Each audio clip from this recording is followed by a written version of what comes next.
In 1776, at the time of the American Revolution, Americans consumed about 4 pounds of sugar per person each year. By 1850, this had risen to 20 pounds, and by 1994 to 120 pounds. Now we're closer to 160. Half of that is fructose, taking up about 10% of our diet. This is not from eating apples, but rather the fact that we're each guzzling the equivalent of a 16-ounce soft drink every day on average. It's about 50 gallons a year.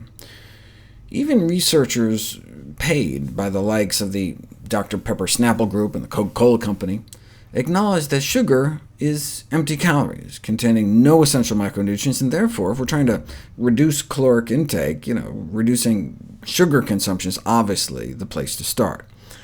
Concern has been raised, though, that sugar calories may be worse than just empty. A growing body of scientific evidence suggests that the fructose added to foods and beverages in the form of table sugar and high-fructose corn syrup in large enough amounts can trigger processes that lead to liver toxicity and other chronic diseases.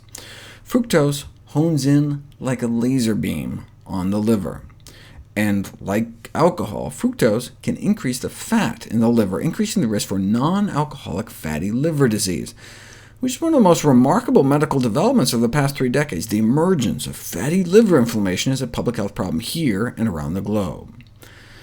These may not be messages that the sugar industry or beverage makers want to hear. In response, the Director General of a sugar industry front group replied, "Overconsumption of anything is harmful, including of water and air." Yes, the overconsumption of sugar compared to breathing too much.